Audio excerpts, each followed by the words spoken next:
Tengan muy buenas tardes, les damos la bienvenida a un programa más de Citraína Informa. El día de hoy vamos a tener un segundo programa que va a tratar el tema del Reglamento Autónomo de Servicios del nuevo régimen de empleo del INE.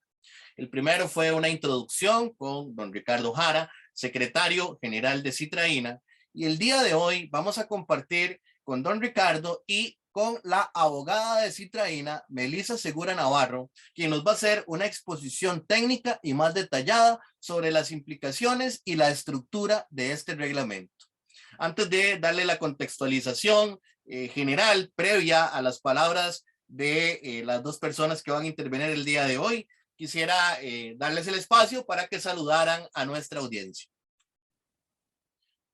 Del Instituto Nacional de Aprendizaje, agradecerles nuevamente la participación en este programa Citraína Informa, y como tal lema en nuestro titular de Citraína Informa queremos llevarles a ustedes, con la colaboración de la licenciada Melissa Segura Navarro, una visión más amplia de las situaciones que se podrían estar considerando para tomar una decisión suya, por supuesto, de pasarse o no pasarse del régimen del servicio civil al régimen de empleo. Pero sí consideramos necesario que hagamos un análisis de la situación que se puede estar presentando a un lado o al otro, con el fin de que el día de mañana no vayan a decir que no hubo ningún tipo de información. Y esto lo digo simple y sencillamente porque hasta hace poco, incluso en el programa anterior lo expresé, había personas que desconocían de que ya la ley, la reforma, la ley del INA se había aprobado. O sea, un año y medio casi después de que se aprobó la ley, todavía hay gente que desconoce de que la ley del INA cambió. Entonces, creemos de sumo interés que usted, como funcionario institucional, sepa a qué cosas tiene que analizarlas, cuáles son, para poder tomar una decisión sana de pasarse de régimen o no. Para ello, vamos a darle la palabra a la licenciada Melissa y nuevamente nuestro agradecimiento por su participación en esos programas que creo que son de sumo interés para toda la población laboral. Incluso les pido que por favor compartan ese link y que la gente, que todos informen para que después no haya desconocimiento. Como dice el compañero Esteban, y le doy la frase Esteban, es mejor tomar una decisión sana y ¿cómo es su frase? No tome una decisión apresurada, tome una decisión informada. Ese es el lema de la campaña que está realizando Citraína. Correcto. Y con eso le doy la palabra a la licenciada Melissa Segura. Muchas gracias. Bueno, muchas gracias. Yo hago mía la frase de Esteban, el eslogan que se ha utilizado en estos días para esta campaña, y precisamente eso es lo que el día de hoy queremos promover, ¿verdad? Que las personas funcionarias conozcan de manera objetiva el contenido del reglamento, porque el reglamento autónomo de servicios que entró a regir a partir del 24 de enero del 2022 es el reglamento que introduce, o es la norma, perdón, que introduce los cambios que van a ser ya real y visible a nivel institucional y de relación de empleo, que es lo que a Citraína más le preocupa o más le ocupa en realidad en la situación de empleo y en la relación de empleo de las personas funcionarias del INA. Esteban creo que iba a hacer una introducción de previo a que conversemos sobre este reglamento.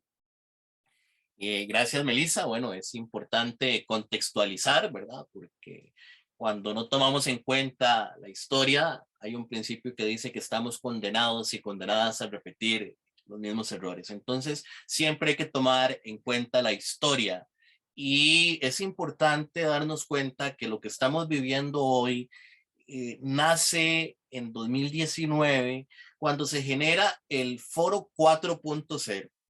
Las distintas instancias estructurales del INA son invitadas a un foro para discutir el cambio tecnológico y la revolución industrial 4.0. A modo de síntesis, ¿qué implica la revolución industrial 4.0? Implica una revolución en los sensores, una revolución en la información, en lo que concierne a la velocidad de la información, la capacidad de almacenamiento de la información y la capacidad de producción de información, o sea, la velocidad de la Internet, por ejemplo, cuando hablamos de la tecnología 5G, y también una revolución en lo que concierne al procesamiento de la información, o sea, la capacidad de la inteligencia artificial de procesar la información, que en muchos ámbitos supera las capacidades humanas. En ese sentido, se prevé que viene un cambio hacia el interior de la organización empresarial, de la organización industrial, de la organización comercial.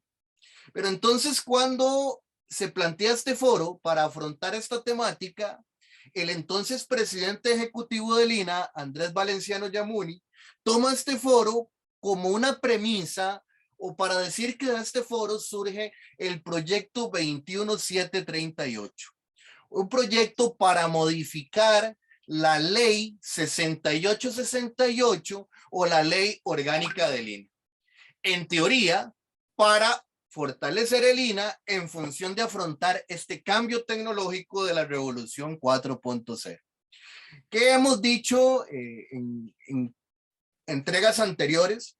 Para afrontar la revolución 4.0 es importante generar condiciones para que las personas docentes se puedan capacitar, así como en los 70s hubo convenios con Francia, hubo convenios con distintos países para capacitar a personas de los distintos núcleos para que después se devolvieran al país a capacitar además docentes y en cadena estudiantes. Ese es un proceso fundamental, la capacitación para afrontar este cambio, la adquisición de equipos, incluso mediante gestión de donaciones con embajadas y con países del primer mundo, y convenios estratégicos de esta índole, de este nivel. Pero lo que la ley o el proyecto de ley 21738 viene a impulsar es cuestionado por Citraína. Y a lo largo del 2020 se genera toda una campaña en contra del proyecto de ley 21738, principalmente porque el proyecto lo que viene es a hacer tres cambios puntuales.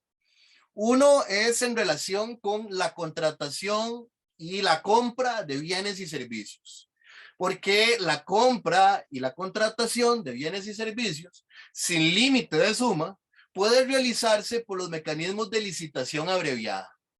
O sea, como decir manejar una caja chica, no hay una regulación más profunda de la ley de contratación administrativa o de los procedimientos, etcétera, sino que son por licitación abreviada, lo que facilita contrataciones rápidas, compras rápidas, y es un mecanismo muy ágil para la tercerización de servicios. Al respecto de esto, en este momento, por ejemplo, el sindicato está investigando algunos carteles por contrataciones de servicios millonarias que ya se están ejecutando en el auge de la ley 9931, que es la ley que se aprueba, ¿verdad?, con respecto a este proyecto de ley del que estamos hablando. El segundo punto importante es con el sistema de becas, porque se genera una beca que en este momento es la beca más capaz, de acuerdo con la cual si el INA no tiene capacidad instalada para brindar una capacitación, tiene que becar a la persona estudiante para que lleve esa capacitación en un instituto público o privado, una institución pública o en una entidad privada, para que pueda obtener esa capacitación. O sea, hay una duplicidad de funciones con otras instituciones que se encargan de brindar becas y al mismo tiempo un debilitamiento presupuestario institucional y lo que ha venido recalcando don Ricardo Jara a través de los últimos tiempos, como lo es la desmovilización del personal docente que llega a ocupar funciones administrativas. El tercer punto, que es el que nos atañe el día de hoy, es la modificación del régimen de empleo. Este proyecto de ley Entonces, Citraína hace una campaña a lo largo de todo el 2020. Sin embargo, nos enfrentamos a grandes obstáculos, como la entrada en vigencia de la ley antihuelgas. Hicimos una campaña a lo largo del INA, hablamos con diputados y diputadas, pero en un contexto donde es una de las peores asambleas legislativas que hemos tenido en la nueva república, como la de los últimos 4 años, no pudimos tener eco y el proyecto fue aprobado, fue firmado por Carlos Alvarado Quesada en enero de 2021 y fue publicado en la Gaceta como la ley 9931, el 29 de enero de 2021. A partir de la publicación de esta ley, la administración, la junta directiva y la administración tienen un año para reglamentar todo lo referente al régimen de empleo del INA. En ese sentido, Citraína no se dio por vencido con respecto a la campaña que venía realizando y el 7 de noviembre de 2021 presentó una acción de inconstitucionalidad al artículo, a las modificaciones que realiza la ley 9931 en el artículo 1, inciso J, y el transitorio 3, al artículo 24 de la ley 6868 o la ley, la ley orgánica del INA, que es precisamente el régimen de empleo. Esta acción de inconstitucionalidad tiene varios aspectos, pero 2 de los fundamentales es el hecho de que el empleo público es de carácter público, se rige por el derecho público, pero cuando se saca el régimen de empleo del INA del servicio civil y se le da todas las potestades a la junta directiva y se reglamenta por el Código de Trabajo, dejamos de formar parte de lo que es el derecho público y pasamos a ser parte de lo que es el derecho laboral, o sea, un régimen privado, un régimen de empleo privado. Ese es uno de los aspectos que están en la acción de inconstitucionalidad. Y el otro es que se coacta la carrera administrativa de las personas que están en el régimen del servicio civil, las cuales para optar por un ascenso y obtenerlo deben renunciar a su plaza del servicio civil y pasarse voluntariamente a el régimen autónomo del INE, de empleo autónomo del INE. En este sentido, todos estos elementos son importantes de tomar en cuenta porque son precedentes. Como precedente también es el pronunciamiento de la Procuraduría General de la República, que le da parcialmente afirmación a esta acción de inconstitucionalidad presentada por Citraína. Llegando a diciembre de 2021, recibe Citraína un borrador del Reglamento Autónomo de Servicios y se le da una cantidad reducida de días en medio del bingo virtual para que Citraína realice observaciones a ese reglamento autónomo. O sea, Citraína a lo largo del 2020 no participó de lo que fue la confección del Reglamento Autónomo de Servicios. En estos días, Citraína contrató especialistas, las personas de la junta directiva se comprometieron, las personas que trabajamos para Citraína nos comprometimos y brindamos algunas observaciones importantes. Algunas fueron tomadas en cuenta, parcial o totalmente, otras no, y también en el documento final del Reglamento Autónomo de Servicios que sale publicado en la Gaceta del 24 de enero de 2022, hay otras diferencias con respecto al borrador que recibimos que Citraína no tuvo conocimiento. Este mismo proceso no lo pudimos realizar con lo que fue el manual de clases anchas ni el escalafón docente. O sea, no tuvimos ni siquiera algunos días para poder hacer observaciones y en este momento estamos realizando las investigaciones correspondientes. Ante este panorama, donde prácticamente Citraína se va enterando de los cambios en el régimen autónomo de empleo del INA en enero, igual que nuestra afiliación, nosotros y nosotras hemos generado una campaña que no pretende decirle a usted pásese o no se pase. O sea, una campaña que lo que busca es decirles no tomen una decisión apresurada, tomen una decisión informada. Y para eso, lo que el sindicato brinda son insumos argumentativos, porque ustedes tienen que colocar en una balanza, por ejemplo, distintos aspectos. Uno es el aspecto salarial, o sea, a un importante grupo de personas trabajadoras del INA salarialmente les beneficia el nuevo régimen de empleo, a otras no. Pero no solamente el aspecto salarial es de importancia, también está el aspecto de estabilidad laboral. Entonces, estamos sacando argumentos para que ustedes puedan visualizar y colocar en su propia balanza si se pasan o no se pasan al nuevo régimen de empleo. En ese sentido, también es importante tomar en cuenta que no hay que apresurarse a tomar la decisión, porque también hay elementos que trascienden al INA, como la discusión en segundo debate del proyecto de ley de empleo público, que de acuerdo con consultas que hemos realizado, llegaría a afectar tanto a las personas que permanezcan en el servicio civil como a las personas que se pasen al nuevo reglamento autónomo del INA. Entonces, ese es el contexto. El contexto es que es una decisión que deben de tomar meditadamente, que deben sopesar los argumentos, que deben ver todo lo que vamos a presentar y estamos presentando y partiendo de eso, tomar su decisión de si continúan en el régimen del servicio civil o si se trasladan al régimen de empleo del INA. Bueno, esto es como una pequeña contextualización antes de dejarles con Melissa Segura para que nos haga su presentación de el Reglamento Autónomo de Servicios. Adelante, Melissa, y muchas gracias. Muchas gracias a usted, Esteban. Sí, como les decía en un principio, el interés de Citraína el día de hoy es hacer o presentarles a ustedes argumentos objetivos. El análisis que se hizo o la presentación que se va a hacer es meramente legal, ¿verdad?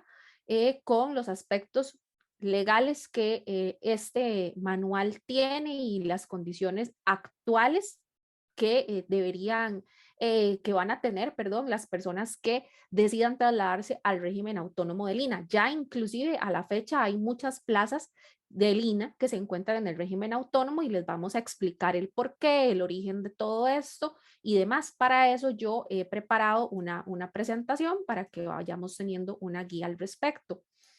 Entonces, Esteban bien lo decía, que esta reforma a la ley orgánica del INA o la ley 6868 tiene varios aspectos, ¿verdad? O tres ejes, pero el día de hoy nos vamos a centrar en la reforma al artículo 24, que es la que cambia la relación de empleo en el INA.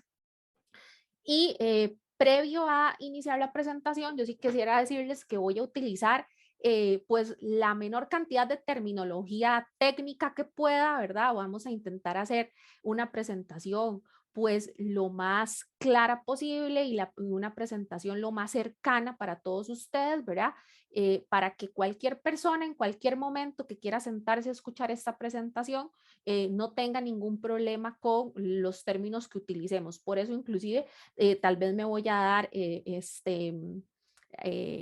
el permiso de utilizar algunos términos de forma coloquial. Los que ya han ido a la oficina y me conocen saben que ese es mi estilo. A mí me gusta que las personas que reciben asesoría en el sindicato pues sientan la normativa y las situaciones lo más cercanas posibles y utilizo bastantes ejemplos de la realidad tal vez para poder explicarme. O la ley de modernización del INA, como también se le conoció en su momento, del Foro de la Revolución Industrial 4.0. Posterior a la presentación del proyecto de ley, y aquí quisiera yo hacer este paréntesis y hacer esta aclaración, porque hemos recibido pues algunos comentarios, ¿verdad? Donde nos han dicho que ¿por qué el sindicato no nos dijo que estaba pasando esto? De personas que tal vez, como decía Ricardo al inicio en su presentación, hoy en día dice, yo ni siquiera sabía que se estaba reformando la ley del INA, porque el sindicato nunca me dijo nada. Bueno, les cuento que el sindicato sí informó sobre este tema. El sindicato hizo un congreso sindical posterior a la presentación del proyecto de ley. El sindicato hizo un esfuerzo logístico y económico importante donde se desarrolló un congreso sindical a lo largo de 3 días, miércoles, jueves, viernes, donde incluso este congreso fue transmitido por medio de la plataforma de Facebook Live, fue transmitido también por medio de un canal de televisión abierta para publicaba a través del correo institucional diferentes cápsulas y la página de Facebook del sindicato en su historial de fotografías es muestra clara de que sí se hizo una campaña, de que sí se trató de avisar a las personas o de alertar a las personas de la ley que se estaba discutiendo en la Asamblea Legislativa y también el sindicato hizo lobby legislativo. El sindicato se reunió con muchas fracciones legislativas, con muchos legisladores, ¿verdad?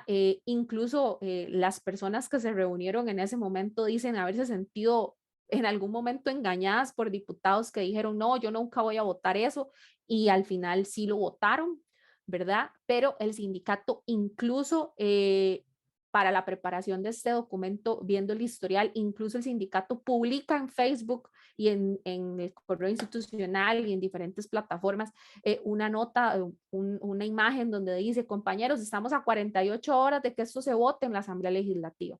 Sabemos que no pasó lo mismo que pasó tal vez en su momento con la agencia de empleo que se intentaba promover a través del INA, ¿verdad? Fonproduce, porque tuvimos evidentemente la pandemia de por medio. Esto, como ustedes pueden ver, se presenta a finales del 2019, principios del 2020, entramos en periodo de pandemia y esto dificulta mucho la acción principalmente de las personas afiliadas. El sindicato trata de buscar los medios de acercar y concientizar a las personas afiliadas, pero sabemos que por una parte el desinterés y por otra parte la situación de pandemia hizo que esto fuera complicado. Y por eso es que, como decía Esteban, en diciembre del 2020 se da la aprobación de la ley. Mediados de enero, principios de febrero del 2021, Citraína recibe una invitación por parte de la presidencia ejecutiva a una reunión. En esta reunión que se hace en la sala de sesiones de la presidencia ejecutiva, el presidente ejecutivo, que ya en este momento era don Andrés Romero, el presidente ejecutivo actual, le indica a Citraína, palabras más, palabras menos, que él desea contar con la participación de Citraína en el proceso de creación de la normativa laboral. Y es en esta reunión y en otros acercamientos que tuvimos con la administración que se habla de que Citraína sugiera la contratación de una empresa para que realice el estudio de que pudiera darnos una idea de cuál iba a ser o cuál era la situación salarial del INA actualmente. En esta reunión que se hace, como les digo, finales de enero, principios de febrero de 2021, nace como una iniciativa de la administración solicitarle a Citraína un pliego de condiciones para sentarse, y lo voy a decir entrecomilladamente, a negociar o a valorar la normativa laboral que iba a empezar a regir en el INA a partir de enero del 2022, que era el plazo máximo que tenía la administración para aprobar esta normativa. Citraína presenta esta normativa y en este momento me voy a salir de acá para poder mostrarles a las personas afiliadas el oficio que Citraína presentó, ¿verdad? Citraína presenta este oficio que se denominó pliego de condiciones y lo presenta con el oficio Citraína 022-2021 dirigido a don Andrés, y donde se dice claramente que ante la solicitud de esta presidencia ejecutiva, el pliego de condiciones que deberá respetarse a fin de participar en el proceso de creación y aprobación de la nueva normativa de trabajo que regirá en el INAH como consecuencia de la aprobación de la ley de modernización del INAH. Así fue como se presentó en ese momento. Sin embargo, eso se presenta en abril, se hacen las consultas en varias oportunidades ante la administración sobre qué estaba pasando con este oficio que ya nosotros habíamos presentado, pero en diferentes oportunidades, porque estábamos solicitando una respuesta por escrito, en diferentes oportunidades la administración le informa a Citraína que se está trabajando en darnos una respuesta al oficio que ya se había presentado como pliego de condiciones. En este pliego de condiciones es donde Citraína expresamente, y les voy a mostrar nuevamente, donde Citraína expresamente nuevamente le solicita a la administración, entre muchas cosas, el tema de la estabilidad laboral, pero es donde Citraína solicita además que se deberá realizar un nuevo manual de puestos, mismos que definirá técnicamente cada uno de los puestos que se desempeñan del INAH. Para la realización de dicho manual se creará una comisión donde se deberá incluir a Citraína, y además se contará con la contratación de asesores con experiencia comprobada. Y también aquí que para la realización de la nueva escala salarial, la institución se compromete a realizar la contratación de una empresa especializada y con experiencia comprobada que realice el estudio de mercado. Evidentemente, ¿verdad? Y aquí, por eso quería hacer yo esta introducción, para referirme a un tema que se ha manejado en Corrillos y que creo que ya nos hemos referido, pero al que queremos hacer énfasis es: Citraína no participa, nunca se crea esta comisión que Citraína solicitó, nunca. Citraína no participa en la creación y en la aprobación, en la elaboración del manual de puestos, ni de la escala salarial, ni del reglamento autónomo. Y aquí vuelvo a lo que les decía anteriormente. El reglamento autónomo, el 8 de diciembre del año 2021, la administración nuevamente cita a la organización sindical Citraína a una reunión para exponer un borrador de reglamento autónomo de servicios, donde se nos explicó con el pliego que nosotros habíamos entregado inicialmente la forma en la que la administración consideró que ellos estaban cumpliendo con las solicitudes hechas por Citraína en ese pliego. Es decir, inicialmente la presidencia ejecutiva nos pide un pliego de condiciones donde nos dice que es para participar en el proceso de creación de normativa. Y posteriormente, en diciembre, es decir, 8 meses después, nos presentan un documento, ya una normativa, un borrador de norma, donde nos dicen: nosotros tomamos lo que ustedes pidieron y lo incluimos de esta forma. Lo cual no significa que Citraína estuviera de acuerdo con la forma en la que se incluyó. No, la forma en la que se incluyó fue la forma en la que la administración consideró que era prudente incluir lo que Citraína solicitaba. Pero eso no significa que Citraína se sentó a la mesa y dialogó con la administración sobre cada una de las normas que integran el reglamento autónomo de servicios del INAH que regula actualmente la relación de empleo en el INAH, ¿verdad? Eso hay que dejarlo claro. En ese momento se nos dieron 10 días para presentar ante la administración las observaciones que se tuvieran del manual de puestos, perdón, del reglamento autónomo de servicios. En esta oportunidad a nosotros no se nos presentó el manual de puestos, ni tampoco se nos presentó el escalafón salarial. La persona, una representante de la empresa KPMG, que fue la empresa contratada por la administración para realizar el estudio que finalmente dio como resultado en la escala salarial, sí hizo una presentación en ese momento de no más de 45 minutos, donde nos explicó y fue enfática en decir que esa no era el estudio final, que eso era un borrador, que era el documento que se estaba trabajando y que aún no había pues un documento final. Incluso se le solicitó a la empresa y a la administración se nos hicieran llegar esos documentos y en ese momento se dijo que eran confidenciales porque aún eso no se había presentado ante la junta directiva y esa información no era la información final. ¿Ok? Entonces, aclarado ese punto, Citraína le entrega a la administración una serie de observaciones el 23 o 24 de diciembre, no recuerdo bien la fecha, del año 2021, se entrega ese documento donde se hicieron una serie de observaciones y además donde se le solicitó a la administración que se nos otorgara un plazo mayor para referirnos a varios aspectos relacionados con el tema salarial.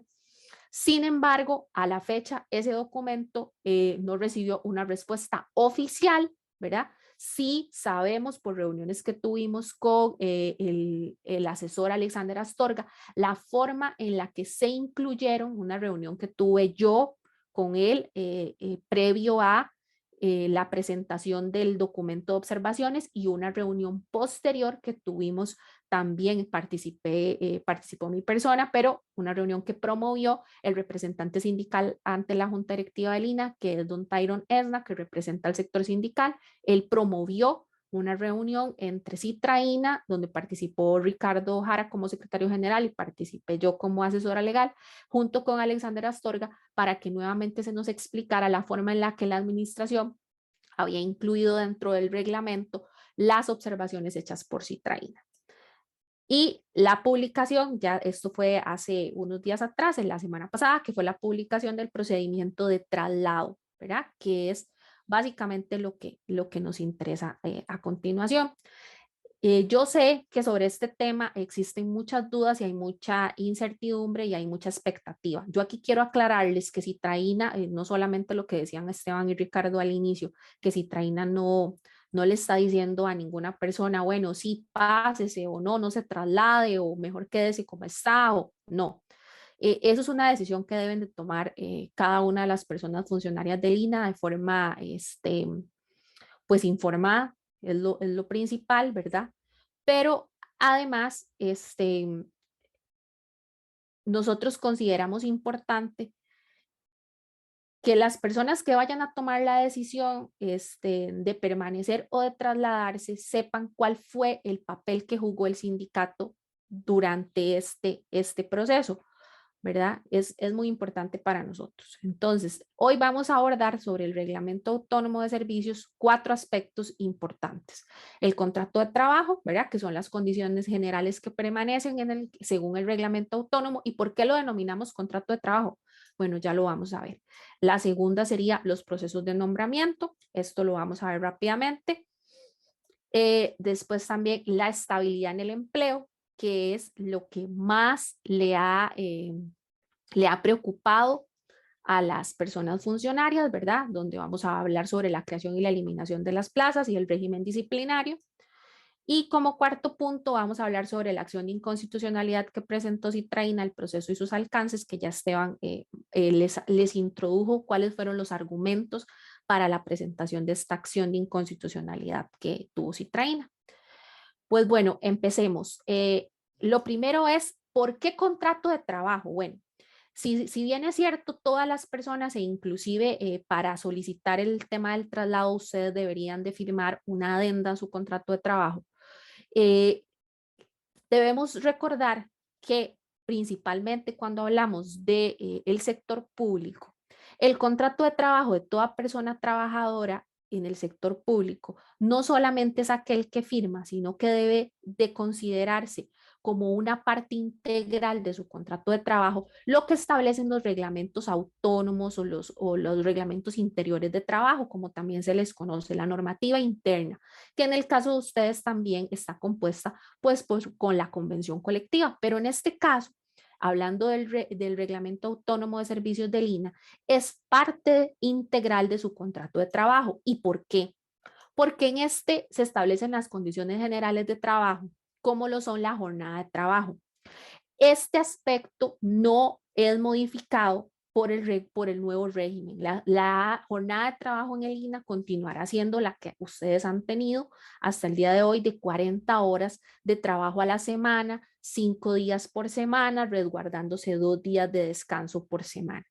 Que eventualmente esto, aquí sí es donde se va a dar un cambio, eventualmente, y así ya se ha manejado en algunos aspectos, la jornada de trabajo, lo que puede variar es el horario de trabajo, ¿verdad? El horario que puede establecer, pues que sea una jornada diurna o una jornada mixta, o bien que se trabaje de martes a sábado, o que se trabaje de lunes a viernes, o que, ¿verdad? Ese ya no es jornada, ya eso estamos hablando de horario de trabajo. Entonces, a la fecha, inclusive hay muchas personas funcionarias, por ejemplo, trabajadores operativos en las unidades regionales, a los cuales les varían su horario de trabajo.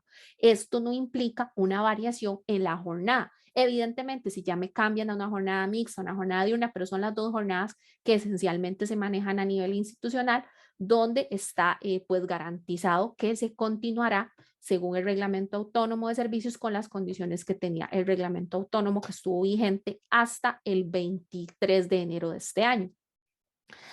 ¿Dónde se da el mayor cambio en las condiciones generales de trabajo? Pues bueno, en las condiciones salariales o en la forma de remuneración, porque actualmente las personas funcionarias en el INAH que están aún con su plaza dentro de la modalidad del servicio civil o el régimen del servicio civil, tienen un salario que se conoce como salario compuesto o salario por pluses, donde contamos con las anualidades, los puntos de carrera profesional, ¿verdad? La dedicación exclusiva, la prohibición y demás. Estos aspectos en el nuevo régimen autónomo del INAH desaparecen. Y aquí es donde ya comenzamos a hablar del salario global o salario único. Aquí yo voy a ser enfática en algo. Salario global y salario único es exactamente lo mismo. Simplemente tienen dos formas de llamarlo diferente. En unos lugares le dicen salario global, en otros lugares les dice salario único, pero es básicamente lo mismo. Es un salario donde tenemos una masa total, donde desaparecen los pluses, donde desaparece la dedicación exclusiva, ¿verdad? ¿Y eso qué significa? Bueno, al no tener por lo menos las personas que tienen un puesto considerado, calificado como profesional, ¿verdad? Donde estamos hablando de profesionales universitarios de bachillerato hacia arriba.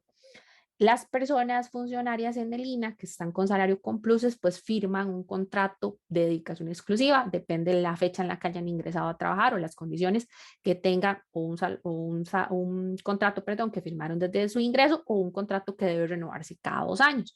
Entonces, la diferencia es que ese contrato obliga a la persona trabajadora a que no puede brindar servicios profesionales en ningún otro lugar que no sea el servicio del INAH. Entonces, la única excepción que existe es para la docencia y donde las personas funcionarias tienen que solicitarle a la administración, en este caso mediante un formulario de recursos humanos, una autorización que incluso tiene que ser firmada o avalada con un visto bueno de la jefatura para poder dar clases en diferentes instituciones educativas públicas o privadas, ¿verdad? Que no puede ser más de un cuarto de tiempo y tiene una serie de condiciones. Bueno, como les decía, entonces en el INAH va a desaparecer lo que se conoce como dedicación exclusiva. ¿Qué va a suceder con las personas funcionarias en el INAH a partir de ese momento? Bueno, pues que ya no van a tener que solicitarle al INAH la autorización para poder, por ejemplo, dar clases en diferentes centros de estudio, ¿verdad? Ya sean estudios superiores o lo que sea, e inclusive las personas funcionarias van a poder ejercer, por ejemplo, de forma personal, por ejemplo, dando asesorías o dando diferentes servicios profesionales, ¿verdad? Por ejemplo, un contador en el INAH que no tenga prohibición y que actualmente tiene dedicación exclusiva y traslada su plaza al régimen autónomo de servicios del INAH, pues bueno, va a poder ejercer como contador en lo privado porque ya no va a tener la dedicación exclusiva, ¿verdad? Y va a poder tener o brindar sus servicios como contador, siempre y cuando no esté sujeto al régimen de prohibición. El régimen de prohibición sí permanece porque es un asunto de ley, ¿verdad? Como ustedes saben, esa es la diferencia más visual que tenemos, porque hay otra serie de diferencias, ¿verdad? Pero la más visual que tenemos con respecto a la dedicación exclusiva y a la prohibición es el tema de que la prohibición está dictada por ley. Incluso si ustedes ven la escala salarial que se ha publicado, se ha hecho pública en el INA, el profesional con prohibición tiene un salario superior al profesional que no tiene prohibición, ¿verdad? Porque precisamente se va a reconocer salarialmente pues esta imposibilidad de trabajar fuera de las funciones que se brindan en el INA. Sin embargo, las condiciones que sujetaban a muchas personas o a varias personas en el INA con respecto a la dedicación, que también aquí es importante señalarlo. Recordemos que la dedicación exclusiva es un contrato que se suscribe no obligatoriamente para ninguna de las partes, ¿verdad? En este caso, hay muchas personas funcionarias en el INA que no tienen dedicación exclusiva porque así lo han decidido, ¿verdad? Entonces, ese es otro aspecto muy importante que va a suceder y evidentemente desaparece lo que ustedes conocen como puntos de carrera profesional, desaparece lo que se conocen como anualidades, ¿verdad? Todo esto desaparece. Ahora bien, y aquí voy a ir yo retomando algunas de las preguntas que nos hicieron llegar a nosotros. Hubo una persona que me preguntó que si las anualidades que actualmente se encuentran suspendidas, que se supone que ya este año deberían de nuevamente retomar el pago de las mismas, que las anualidades que se encuentran suspendidas en el sector público, si se van a pagar de forma retroactiva. Bueno, eso no es una posibilidad, ¿verdad? Eh, eh, en el momento en el que las anualidades se suspendieron, básicamente fue como para que las mismas desaparezcan de la relación de trabajo. Entonces, no crean ustedes que si ustedes tenían 10 años en el momento en el que se suspendieron, a partir de ahora les van a empezar a pagar 13 anualidades y les van a pagar esas anualidades de forma retroactiva. Es muy probable que eso no suceda, ¿verdad? Porque se hizo precisamente por una contingencia económica que tiene el Estado.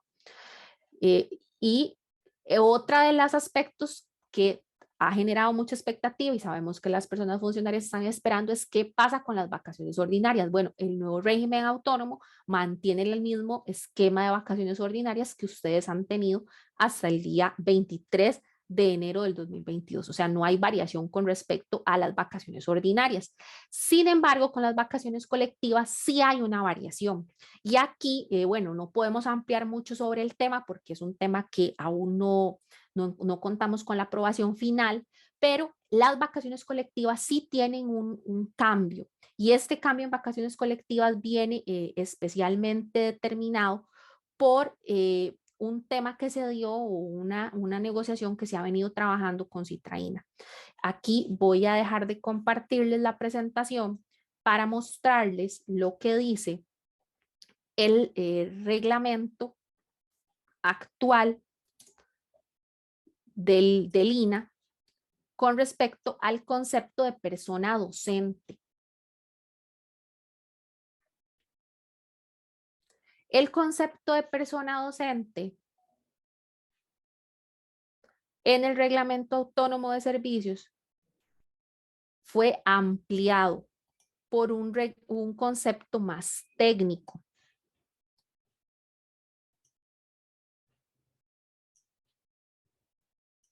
¿Verdad? Entonces dice que la persona con competencias técnicas, didácticas o pedagógicas que le permitan planificar servicios, que le permitan planificar y ejecutar servicios de capacitación y formación profesional en sus diferentes modalidades, así como diseñar productos circulares, realizar evaluaciones técnico-metodológicas, certificar y acreditar los servicios de capacitación y formación profesional, ¿verdad?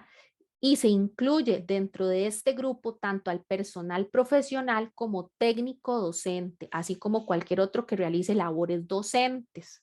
Entonces, anteriormente, como ustedes recordarán, las vacaciones colectivas del personal docente y del personal técnico docente eran distintas en el esquema de vacaciones que teníamos. ¿verdad? En el esquema de vacaciones que teníamos, el personal técnico docente tenía únicamente 8 días adicionales de vacaciones. Esos días, esos 8 días adicionales de vacaciones eran las vacaciones, los 3 días de vacaciones de Semana Santa, ¿verdad? Y las vacaciones de julio o de medio periodo. Actualmente, el personal docente ya no se considera únicamente, dentro de las personas docentes se tienen que considerar incluidas el personal técnico docente. Por lo tanto, el personal docente y el personal técnico docente en el INAH actualmente va a gozar de 13 días de vacaciones colectivas adicionales, es decir, va a tener los 3 días de Semana Santa, 3 días en julio y 3 días en Semana Santa, 5 días en julio y 5 días en diciembre, ¿verdad? Esas son las vacaciones que el personal técnico docente y docente tienen ahora en el INAH. El personal administrativo sí permanece con las mismas vacaciones colectivas únicamente de Semana Santa.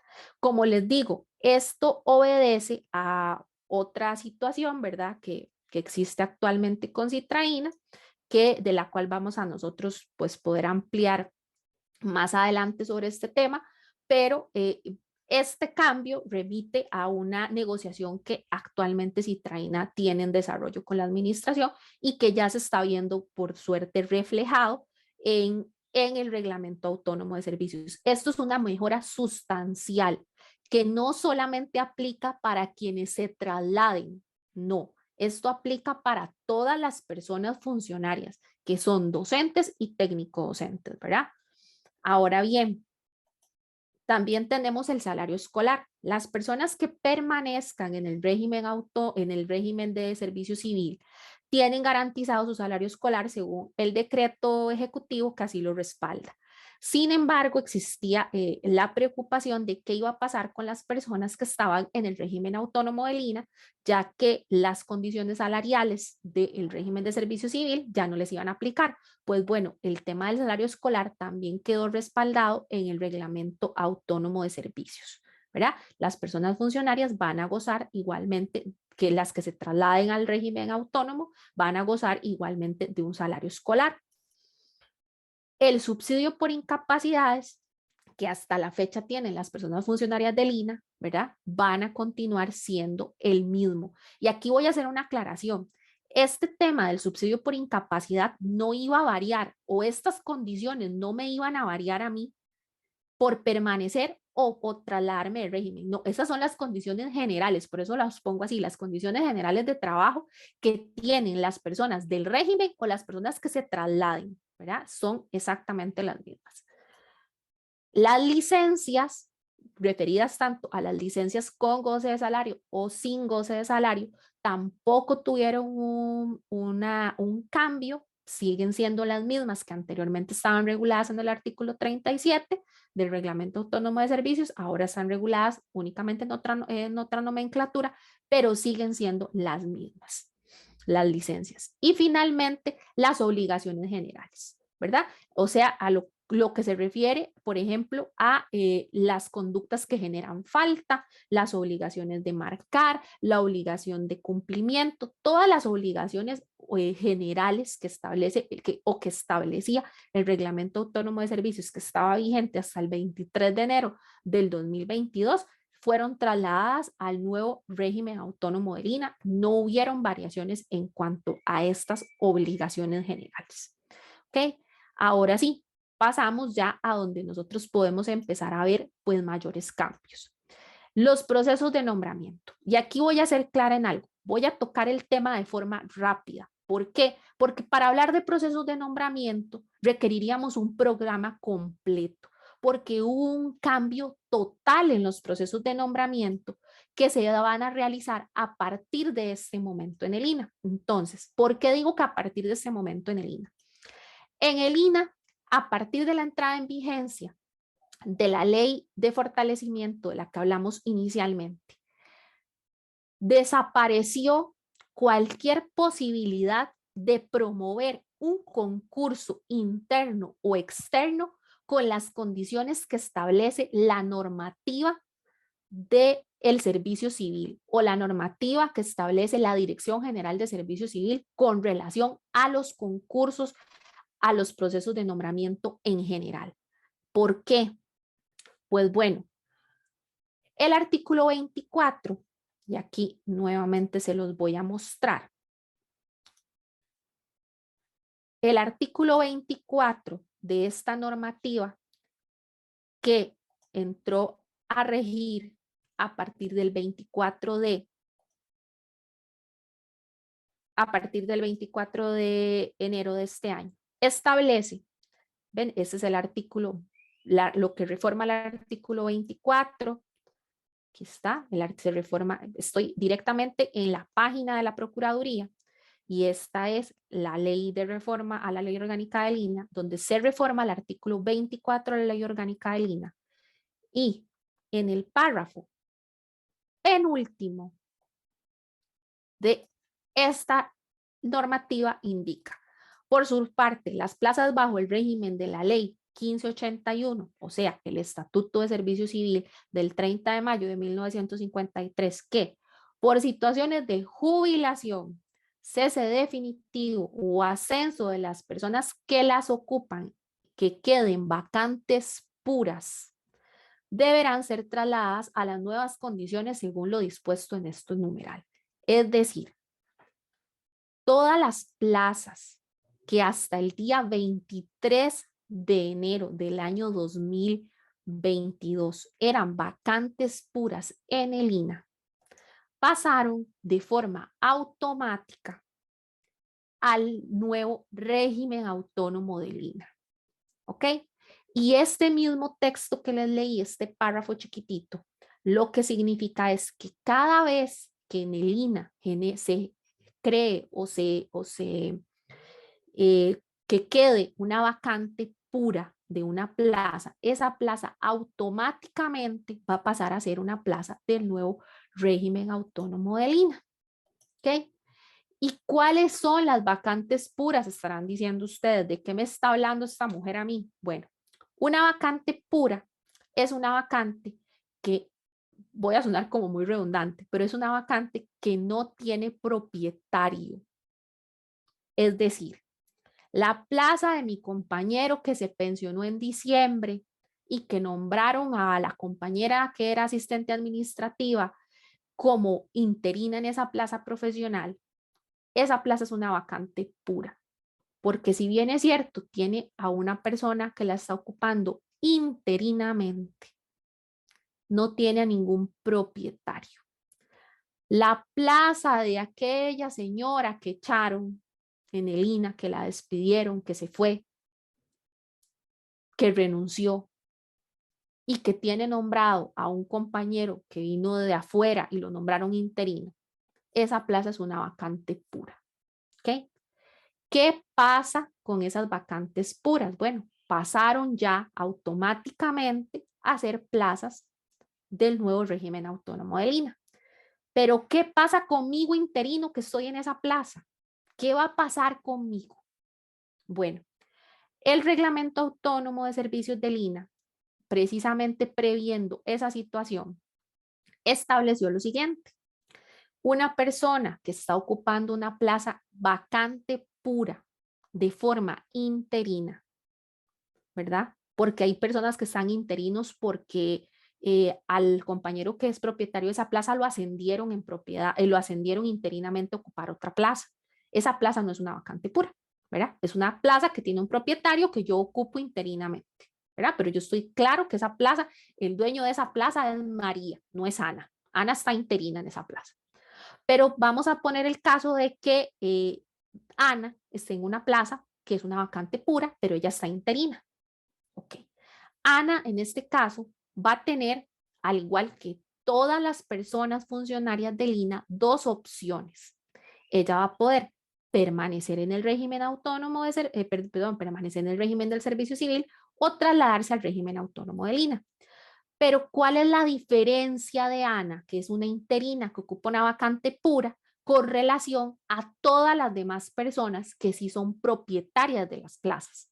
Pues bueno, que El decidir trasladarse o no va a generar que de la plaza principal, que en este caso es la vacante pura, que ya pasó al régimen autónomo de Lina, se va a generar una plaza subsidiaria, para ponerlo en números, porque ustedes saben que las plazas se manejan con números. La plaza vacante pura es la número 1, 2, 3, 4. ¿Ok? Y Ana está interinamente nombrada a la plaza 1, 2, 3, 4. Y resulta que Ana decide no trasladarse. Ana decide permanecer en el régimen de servicio civil. Entonces, automáticamente esto genera que la plaza de Ana ahora no es la 1, 2, 3, 4, es la 1, 2, 3, 4.1, porque es una plaza subsidiaria a la plaza principal que ya está en el régimen autónomo de Lina. ¿Qué pasa con Ana? Bueno, para que Ana pueda en algún momento llegar a ocupar esa plaza que ella ocupa de forma como propietaria y no como interina, Ana va a tener que concursar por esa plaza, como sucede en el régimen del servicio civil normalmente.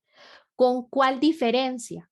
Que Ana no va a poder concursar por esa plaza y mantener las condiciones del régimen autónomo de Lina, perdón, del régimen de servicio civil. Ana, necesariamente para llegar a ocupar esa plaza en propiedad, va a tener que trasladarse al régimen autónomo de Lina.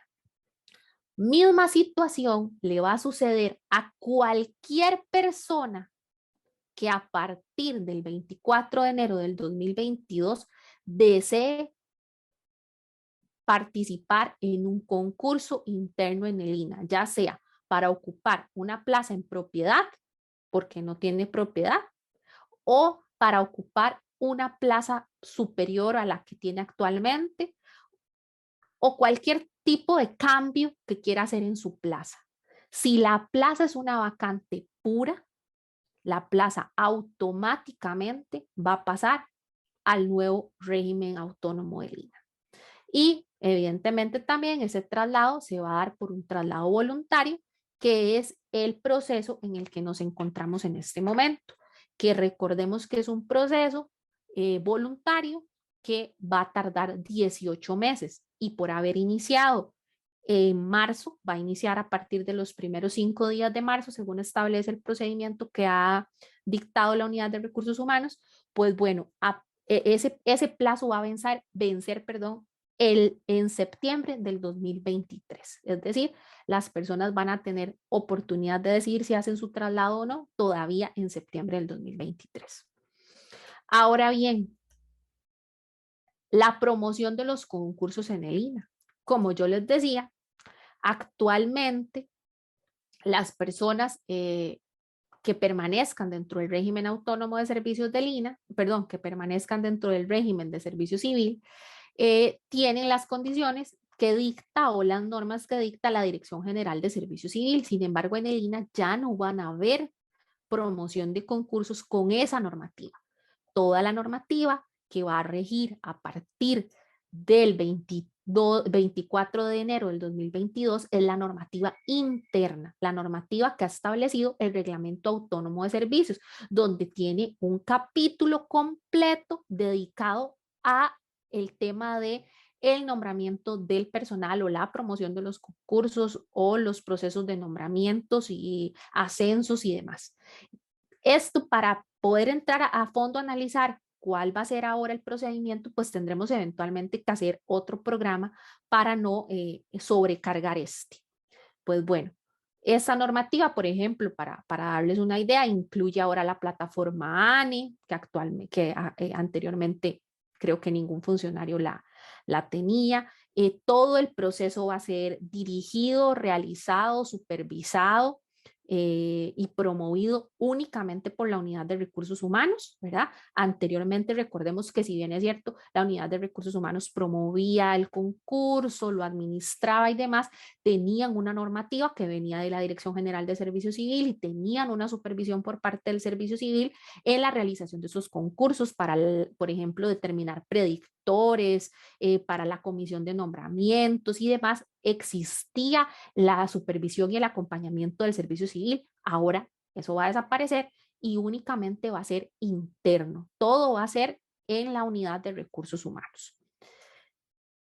Por otro lado, y creo que voy a entrar al tema que más ha generado preguntas, entonces con esta explicación yo creo que voy a abarcar las preguntas de muchas personas porque son las preguntas que más nos han llegado, que es con relación a la estabilidad en el empleo.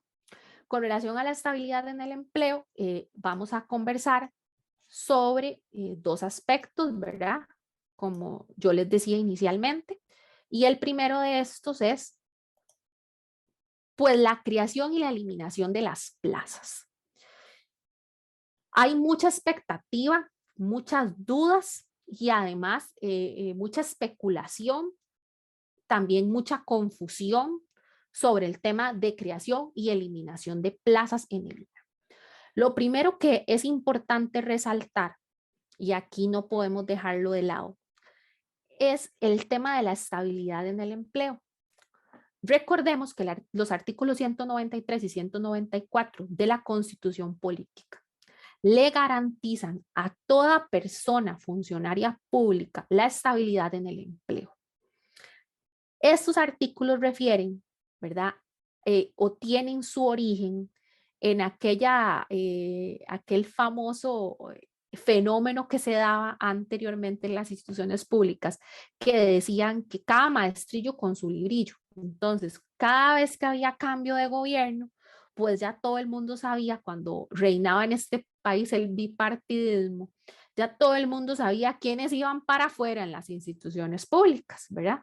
Porque una vez que llegaba otro partido de gobierno al poder, pues todos los que estaban con el partido saliente iban saliendo también junto con el gobierno y el gobierno entrante traía a toda su gente pues nueva.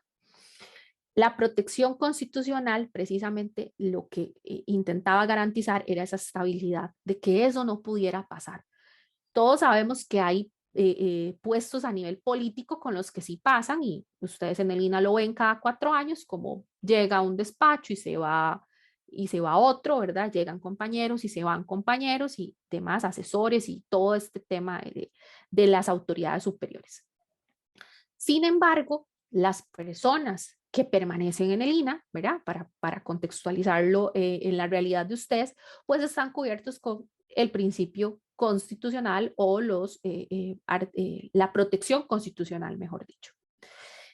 Y esto me garantiza a mí que la única forma en la que puedo ser removido como funcionario público es por medio de un procedimiento administrativo que me garantice a mí mi derecho de defensa, ¿verdad?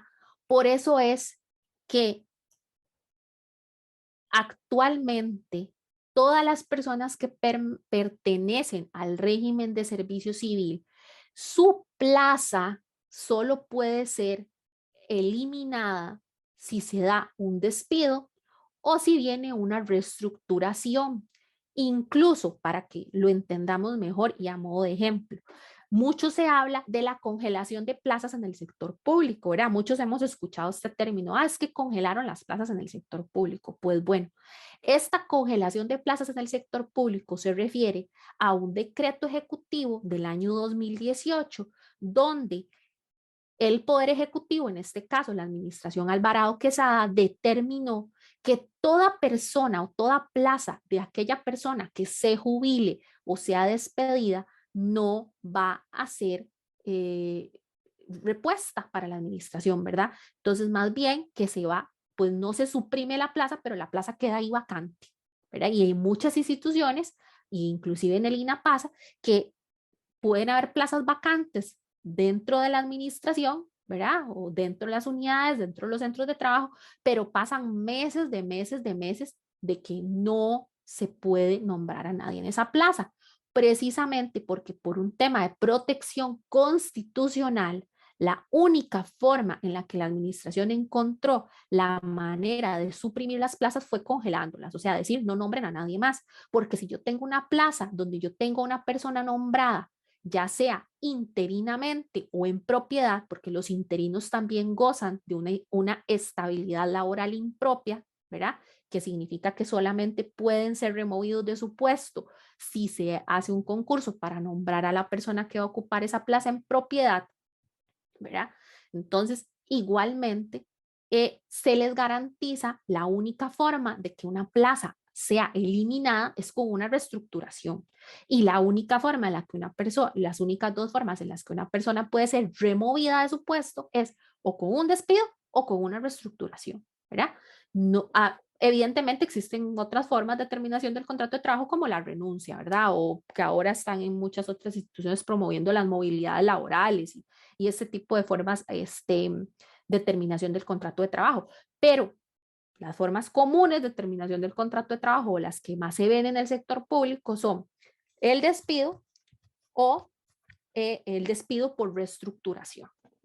Ahora bien, para que se dé cualquiera de estas dos situaciones, evidentemente tiene que pasarse por todo un proceso, ¿verdad? Ya sea, por ejemplo, las personas que están en el régimen de servicio civil, una gestión de despido, que más adelante le vamos a explicar, o bien que se hagan todos los estudios, todo el proceso de reestructuración, la justificación, ¿verdad? Y todo, donde inclusive hay una socialización de esos estudios, donde se pone a discusión donde se le da audiencia a los representantes de los trabajadores y demás, ¿verdad? Entonces, es un proceso, pues, evidentemente mucho más engorroso.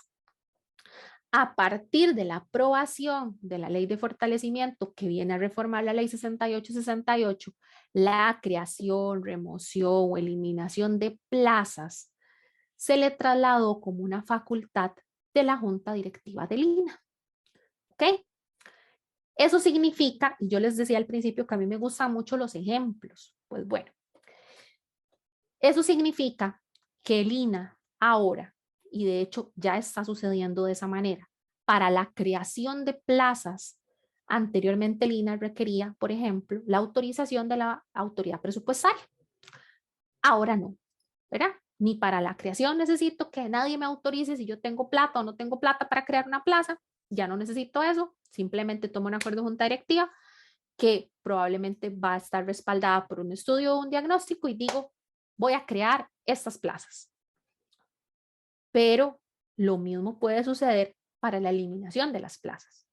Y aquí yo no quiero generar o que después vengan a decir es que el sindicato miente con eso porque la junta directiva no va a hacer eso. Yo no estoy diciendo que la junta directiva lo va a hacer mañana, ni estoy diciendo que lo va a hacer en 6 meses, ni lo estoy diciendo que lo va a hacer en un año. Estoy diciendo que lo puede hacer.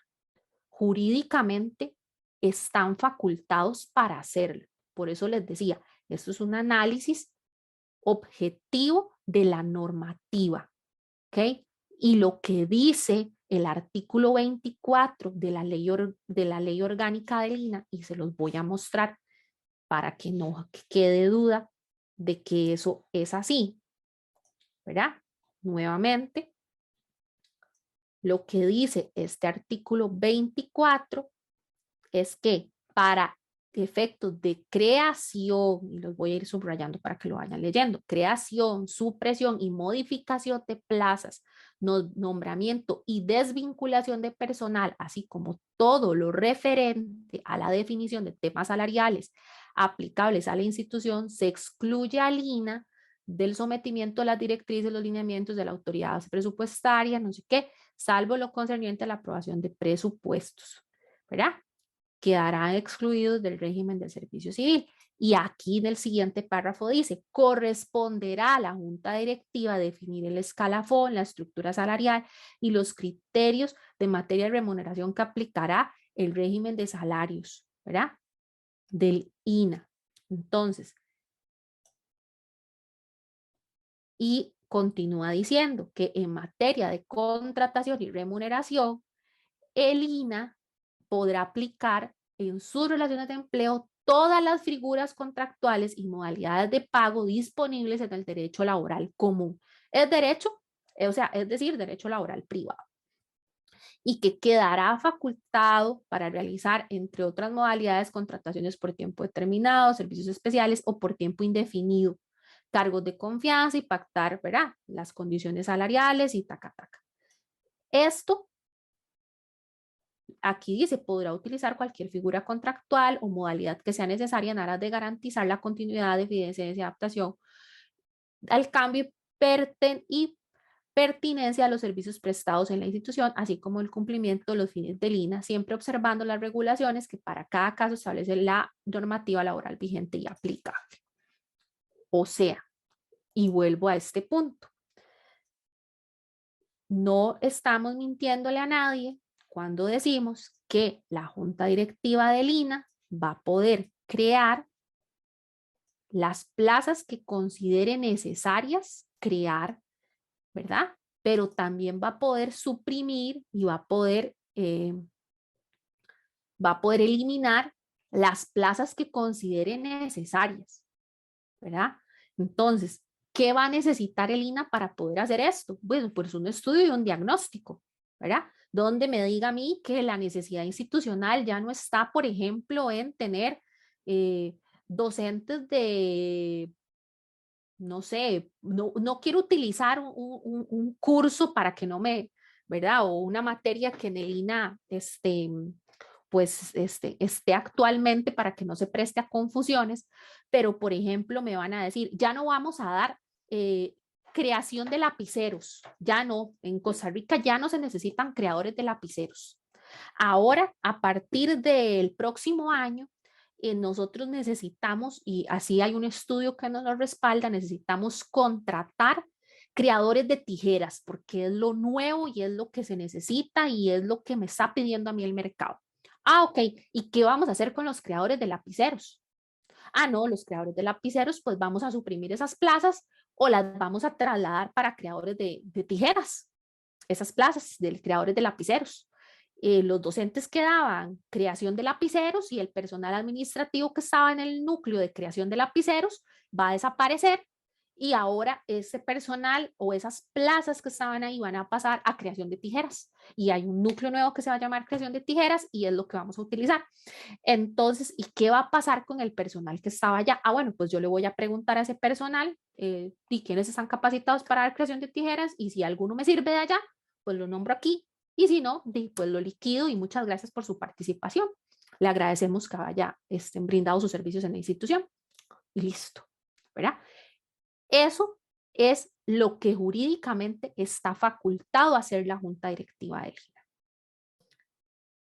Cuando una persona permanece en el régimen de servicio civil, eso no va a poder pasar porque evidentemente va a continuar respaldado por el proceso de despido por medio de reestructuración o gestión de despido, ¿verdad? Porque su plaza va a continuar siendo una plaza del régimen de servicio civil. Entonces va a continuar con ese respaldo. Reitero, esto es lo que en letra blanco y negro ustedes mismos han podido leer, porque yo no quiero que esto se preste para decir el sindicato nos está diciendo que nos va. No. O sea, insisto, esto es un análisis objetivo de la normativa. Ahora bien, otro aspecto por el cual han preguntado muchísimo es por el régimen disciplinario. El régimen disciplinario es aquel proceso que, como yo les decía a ustedes anteriormente, por permanecer el INAH o ser el INAH una institución pública, pues evidentemente tiene que respetar la estabilidad en el empleo que me garantiza a mí la constitución política con respecto a la forma en la que se me despide cuando yo cometo una falta. Este es el régimen disciplinario, o sea, es disciplinar a los funcionarios. Actualmente, las faltas comunes, o sea, aquellas faltas que no se consideran faltas de gravedad, ¿verdad? De faltas leves a faltas leves en realidad, porque ya después serían las faltas graves, son las faltas muy leves y las leves, tienen un procedimiento común que establece tanto el Reglamento Autónomo de Servicios como siguiendo el procedimiento de la Ley General de la Administración Pública o las garantías de los principios de la Ley General de la Administración Pública, que es que la persona comete una falta y voy a utilizar la falta más común, que es la liquidación extemporánea, por ejemplo, en las personas docentes o las inconsistencias en la marca, ¿verdad? En las personas que ocupan puestos administrativos son las dos faltas más comunes que se dan. Entonces, se da la inconsistencia en la falta o se da la liquidación extemporánea y ya sea la jefatura o servicio, por ejemplo, cuando se da servicio financiero contable, cuando se dan las liquidaciones extemporáneas, le da aviso a la unidad de recursos humanos sobre el cometimiento de esa falta. La unidad de recursos humanos da aviso o hace el traslado, la solicitud de inicio de apertura del procedimiento. Este inicio de procedimiento le corresponde a la presidencia ejecutiva ordenarlo. La presidencia ejecutiva le ordena a la asesoría legal del INAH el inicio del procedimiento. La asesoría legal del INAH recibe la documentación y le da traslado o audiencia a la parte, en este caso a la persona funcionaria que cometió la falta o que existe la sospecha de que cometió la falta. Se le da audiencia, se le abre un procedimiento, se le entrega la documentación, se le convoca a una audiencia oral y privada. Los que ya me conocen y me han visto, yo los he tenido que acompañar, por ejemplo, a esos procesos. A veces cuando me ven ahí por legales, que probablemente ande acompañando a un compañero en uno de esos procedimientos.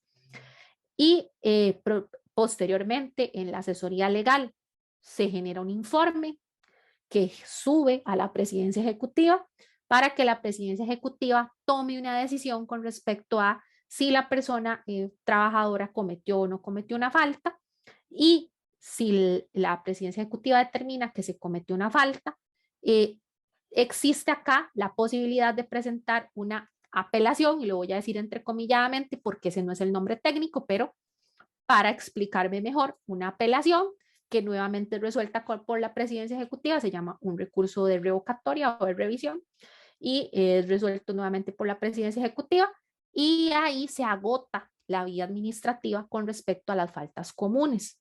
Es decir, si ya posteriormente a esto yo no estoy de acuerdo con la decisión de la administración, pues tengo que elevarlo a un tribunal de justicia, ¿verdad? O a la corte, como le dicen normalmente, ante un juez de trabajo.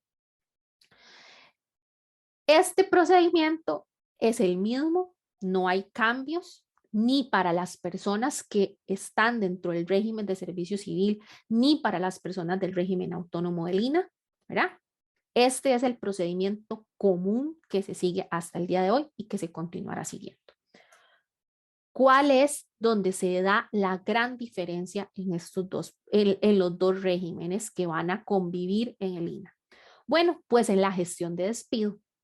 Aquí sí vamos a tener grandes diferencias, porque actualmente el procedimiento de gestión de despido de la Dirección General de Servicio Civil o del Servicio Civil establece lo mismo que les decía anteriormente. Se comete la falta se considera grave, ya sea recursos humanos, la jefatura, la misma asesoría legal, la unidad que sea que haya determinado que se cometió una falta por parte de un funcionario o una persona funcionaria. Le da aviso a la presidencia ejecutiva y la presidencia ejecutiva es quien solicita autorización en el servicio civil para poder proceder con el despido. ¿Ok? Entonces, la presidencia toma toda la documentación que se le brinda por parte de quien determina la existencia de una falta, conforma un expediente, formula una acusación y la envía a la Dirección General de Servicio Civil para que la Dirección General de Servicio Civil le notifique a la persona funcionaria lo que el INAH está solicitando y los motivos y la prueba con la que el INAH cuenta en su contra. En ese momento, la persona funcionaria revisa la documentación y empieza lo que se conoce como el procedimiento administrativo o la gestión de despido, el procedimiento de gestión de despido. En este procedimiento de gestión de despido, pues se presentan los argumentos de defensa ante la Dirección General de Servicio Civil. Si en ese momento, de hecho es la asesoría jurídica de la Dirección General de Servicio Civil ante la que se presenta, si en ese momento hay testigos testigos de los hechos, testigos presenciales y prueba testimonial, se presenta ante la Dirección General de Servicio Civil para que ellos tomen la declaración ¿verdad? Ahí se toma la declaración. Aquí hay que recordar que la Dirección General de Servicio Civil funciona únicamente como un instructor. Eso significa que lo único que hace es tramitar el procedimiento, o sea, recopilar la información, recopilar la prueba, acumularla, formar un expediente y cuando eso está listo, lo envía a lo que se conoce como el Tribunal de Servicio Civil. El Tribunal de Servicio Civil va a recibir toda esa prueba, va a revisar toda esa prueba en un expediente por escrito y va a girar la primera resolución donde va a determinar si autoriza o no autoriza al INAH a despedir a la persona funcionaria. Si el Tribunal de Servicio Civil autoriza el despido, a la persona funcionaria se le da un plazo perentorio para que presente ante el Tribunal Administrativo de Servicio Civil una apelación. Este Tribunal Administrativo de Servicio Civil es una dependencia independiente, valga la redundancia, al servicio civil, porque depende de Casa Presidencial directamente. Por eso es el Tribunal Administrativo de Servicio Civil. Y ante ello se puede apelar la decisión inicial del Tribunal de Servicio Civil. ¿Ok? Una vez que el Tribunal Administrativo de Servicio Civil ha revisado la gestión de despido, ¿verdad? Y ha revisado la apelación, determina si confirma la sentencia del Tribunal de Servicio Civil o la revoca, ¿verdad? O la modifica. Puede suceder que la han modificado y no necesariamente la han revocado. Y una vez que eso pase, si determinan el despido de la persona funcionaria, se le da aviso al INAH y el INAH tiene 30 días para comunicarle a la persona funcionaria la ejecución del despido. Ok. ¿Cuánto tiempo puede pasar entre la denuncia o la solicitud de inicio de la gestión de despido de la presidencia ejecutiva y la ejecución de un despido en una gestión de despido? Bueno, pueden pasar entre 12 y 36 meses. ¿Por qué? Porque todas estas instancias son muy lentas, ¿verdad? A pesar de que puede ser que existan plazos ordenatorios en la ley, ¿verdad? Plazos que me dan un orden a seguir.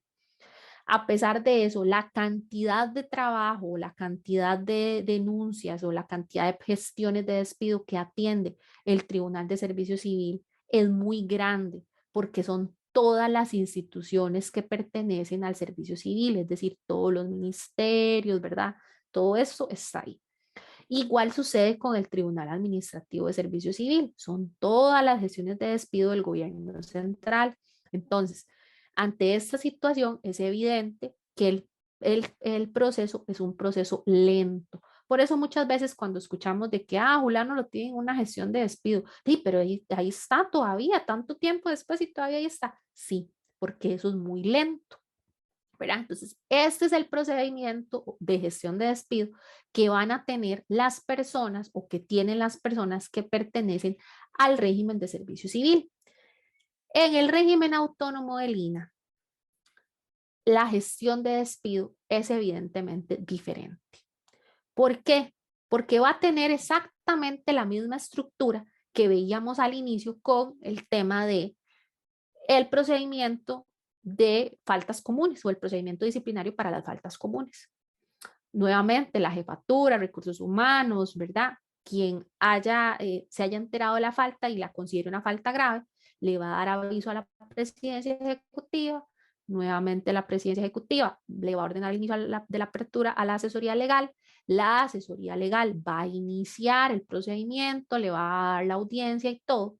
Y aquí aparece una figura nueva, ¿ok? Hasta aquí, hasta el punto anterior, ¿verdad? Que veíamos, hasta aquí, todo estaba igual.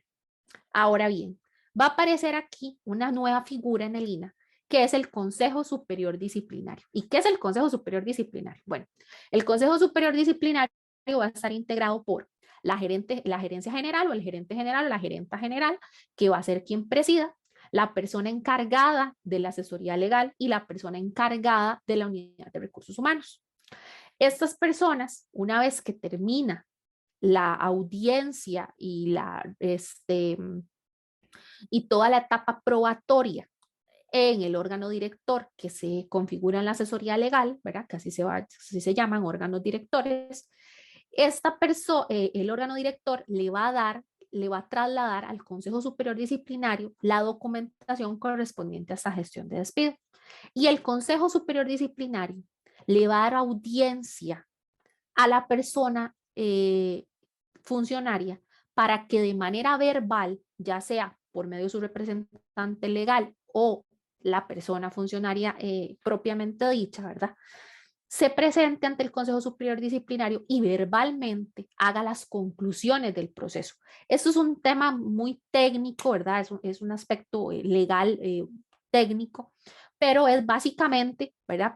Para explicarme lo más clara que yo pueda, es básicamente decirle al Consejo Superior Disciplinario con respecto a las pruebas que se tienen en el proceso, por qué no puede ser despedida la persona o qué se ha aprobado y qué no se le ha aprobado a la persona. ¿Ok? Entonces, una vez que esto sucede, este Consejo Superior Disciplinario va a hacer un informe que va a enviar a la Presidencia Ejecutiva del INAH. La Presidencia Ejecutiva del INAH va a dictar una resolución con los insumos que le generó esta investigación o este procedimiento, y nuevamente la persona funcionaria, si no está de acuerdo con la resolución que dicta la Presidencia Ejecutiva, va a poder apelar, nuevamente entrecomilladamente, esa decisión. Y le va a corresponder nuevamente a la Presidencia Ejecutiva revisar su decisión. Por eso les decía que era un recurso más de revisión que de apelación, ¿verdad? Porque es una revocatoria eventualmente de su decisión. Y en ese momento la Presidencia Ejecutiva va a determinar si mantiene su decisión o la modifica.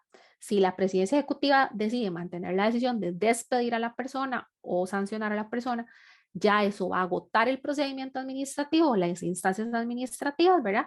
Y ya va a tener que recurrirse a un juez de trabajo o a un juez contencioso administrativo, depende cuál sea el fundamento, para apelar ese despido o para buscar pues una decisión diferente, que en este caso podría inclusive buscarse una medida cautelar y todo lo demás, pero ya eso sería a nivel judicial. ¿Cuál, claramente, la principal diferencia que hay entre una instancia y otra es dónde se va a desarrollar el procedimiento? Un procedimiento se desarrolla en el servicio civil, ¿verdad?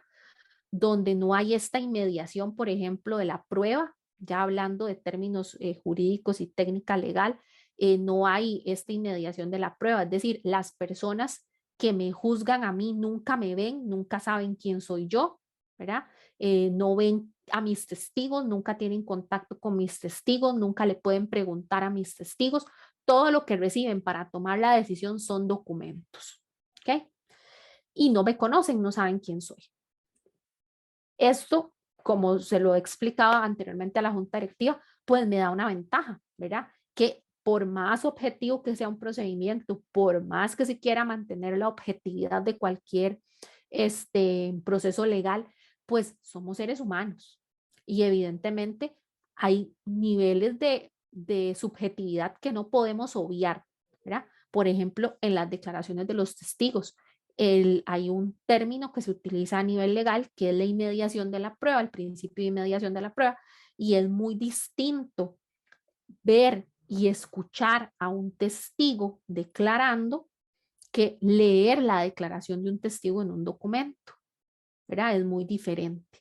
Entonces, en esos términos, digamos que a mí la gestión de despido o el nuevo procedimiento de gestión de despido que da el régimen autónomo del INAH, pues me genera a mí cierta inmediación, pues por el otro lado también la gestión de despido en el servicio civil me da cierto nivel de anonimato que imposibilita también las subjetividades con relación a quién soy yo, lo que tal vez dentro del INAH no vaya a ser pues en algunos casos podría generarme ciertas dificultades, ¿verdad?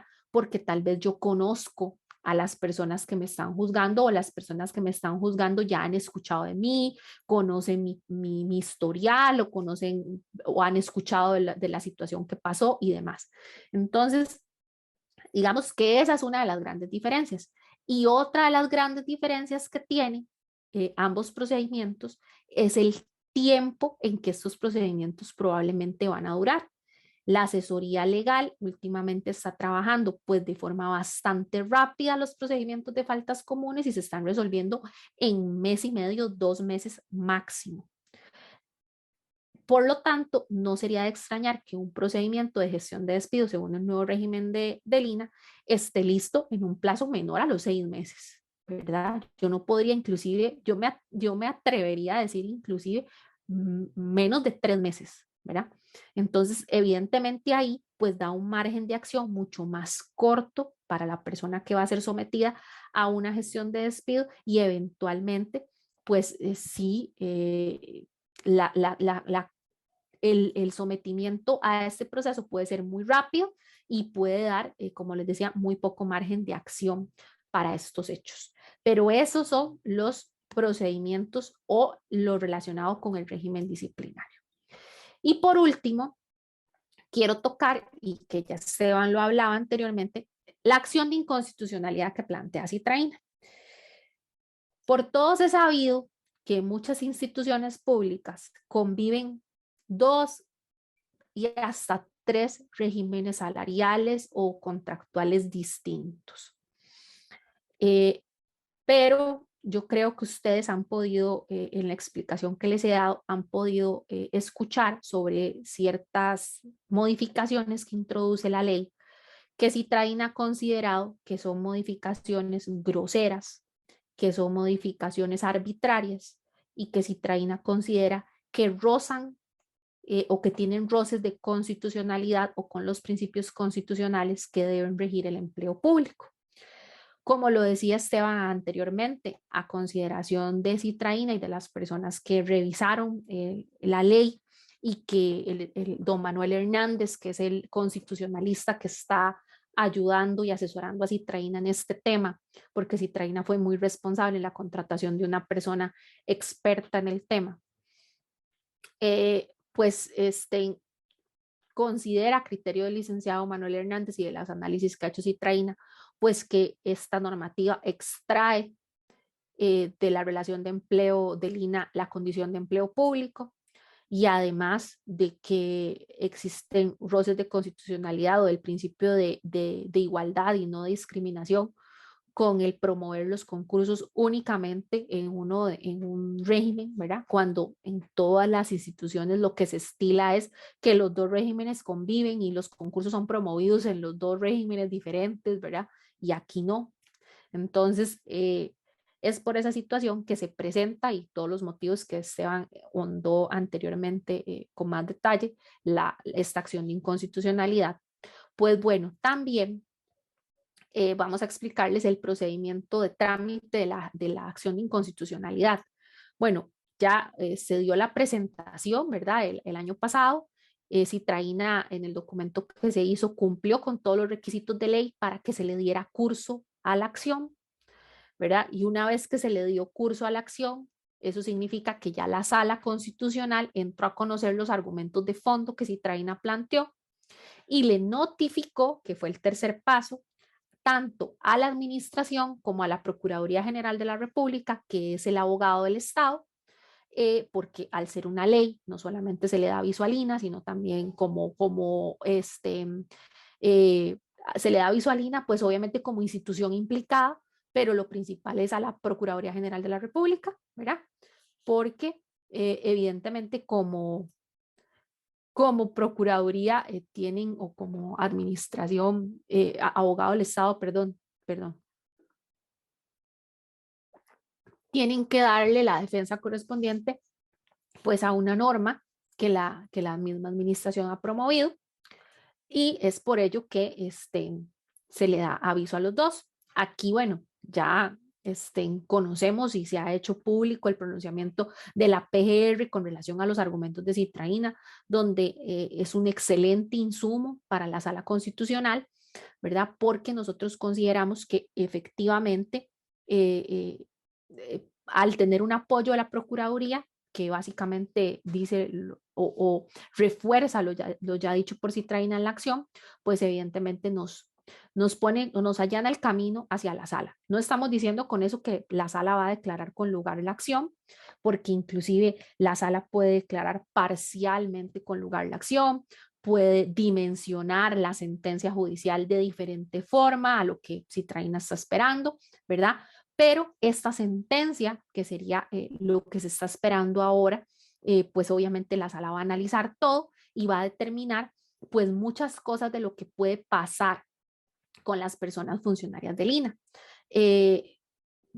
Tal vez aquí explicarles que inclusive, y voy a devolverme nuevamente al compartirles lo que dice el reglamento autónomo de servicios vigente actualmente en su transitorio tercero,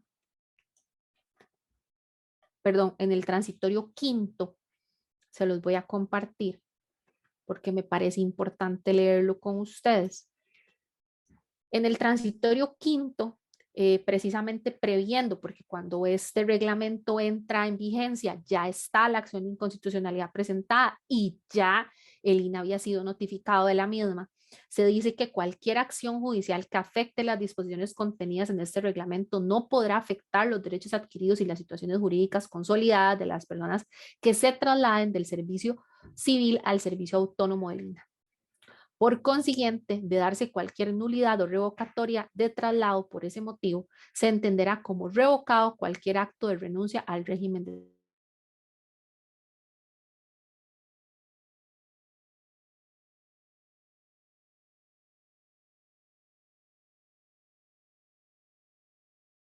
eventualmente, si la sentencia fuese declarada con lugar, lo que sí va a suceder es que el, el, el movimiento de traslado o la decisión de traslado o de renuncia se va a tener por revocado y ahí lo que entraría en discusión, a ver, por eso les decía, el dimensionamiento que le va a dar la sala a la resolución, si eventualmente fuera declarada con lugar, correspondería al tema del manual y el escalafón salarial. Eso sería lo que estaría en discusión eventualmente.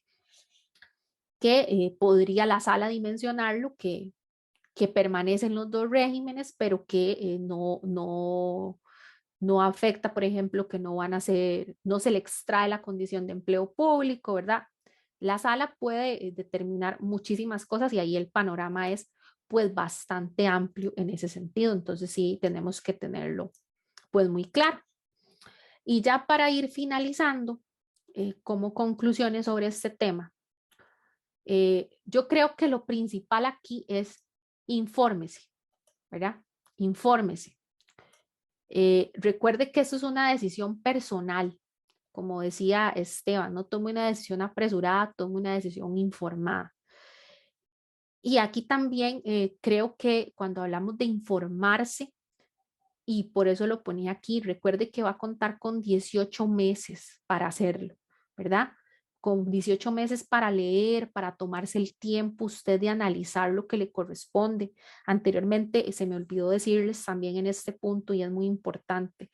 Citraína, Esteban lo mencionaba, Citraína está haciendo un análisis también del manual y del escalafón, que sabemos también que en el manual de puestos nos han llegado preguntas que no hemos querido abordar el día de hoy porque yo no soy especialista en manuales de puestos, Esteban no es especialista en manuales de puestos, Ricardo no es especialista, ¿verdad? Y aquí necesitamos una persona que sea especialista en la materia, en procesos de reclutamiento, en proceso de manuales, ¿verdad? De creación de manuales y divulgación de normativa de esa naturaleza. Y nosotros consideramos que lo más responsable es poner al servicio de ustedes a una persona que pueda informarlos pues correctamente, ¿verdad? Sobre ese tema para aprovechar esos 18 meses con los que ustedes van a contar y que ustedes puedan evaluar todos los escenarios, más allá del escenario económico, que es muy importante. Igual, yo le decía a la junta directiva que también tener empatía hacia las personas funcionarias que deciden trasladarse del régimen o deciden permanecer en el régimen, ¿verdad? Creo que actualmente el INA y las personas funcionarias del INA están en un momento de pues sentarse, conversar, que como una familia INA, que he escuchado yo ese término desde hace muchos años cuando llegué a Citraína, siempre hablan de la familia del INA.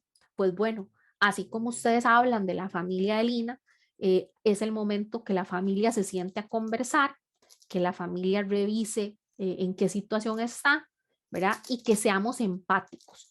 Nosotros sabemos que la situación salarial no es fácil, desde hace muchos años se ha hablado de eso y Citraína ha venido tratando de luchar por ese tema, ¿verdad? Se han hecho múltiples esfuerzos, entonces sabemos que la situación salarial y el escenario no es pues el que tal vez hubiesen todos deseado tener en un momento para analizar este tipo de situaciones, más sin embargo, hay que ser empático con las personas que dicen, no, yo me traslado porque tengo mejores condiciones económicas y es lo único que me importa. O también para aquellos que dicen, no, yo no me traslado porque me importa más mi estabilidad o me importa más X cosa, ¿verdad? Y lo ponderan de esa manera. No estamos diciendo que el trasladarse significa que no van a tener estabilidad. Ya explicamos muy objetivamente a qué se refiere la estabilidad en un lado y en el otro, ¿verdad? Pero sí consideramos importante, muy importante en este momento, el sentarse a informar. Citraína y hubieron al menos 2 o 3 preguntas que llegaron en ese sentido, donde la persona hacía una descripción detallada de su situación, ¿verdad? Donde la persona me decía, yo tengo tantos años de línea, tengo este puesto, tengo tal. Citraína no le está diciendo a nadie que se pase ni que no se pase, y por lo tanto Citraína no está haciendo ese tipo de valoraciones, ¿verdad? No es a Citraína quien le corresponde revisar sus condiciones y decirle a usted dónde va a quedar o dónde no va a quedar, porque finalmente eso es una decisión que toma la unidad de recursos humanos y que notifica a la unidad de recursos humanos. Entonces, lo que sí queremos informarles es que desde la semana pasada se envió un oficio y Ricardo, no sé si todavía está por ahí para que me confirme, pero sí se está preparando o ya se envió un oficio relacionado con el procedimiento que está aplicando o que va a aplicar la unidad de recursos humanos con relación a los traslados, ¿verdad? Porque nos generó, el documento que se publicó, pues nos generó varias dudas esos aspectos, ¿verdad? Principalmente con relación a qué va a pasar con las personas que solicitan el traslado creyendo que pueden tener acceso a una categoría superior, pero que recursos humanos resuelve que no es así. Entonces tenemos dudas con respecto a si esa persona va a poder apelar esa decisión, si esa decisión es irrevocable, ¿verdad? Si esa persona posteriormente va a poder volver a solicitar el traslado o si se le va a aprobar el traslado, pero ¿verdad? Tenemos muchas dudas sobre ese aspecto y entonces sí se le va a hacer la consulta o creo que ya se le hizo, ¿verdad, Ricardo? Ya se le hizo la consulta a recursos humanos del oficio. Efectivamente, sí, estamos a la espera de la respuesta de lo solicitado y espero que en estos días ya llegue, ¿verdad? Sí, porque sí nos genera esa duda. Entonces, aclararles eso, visiten y sigan siguiendo, sigan al pendiente de las redes sociales de Citraína.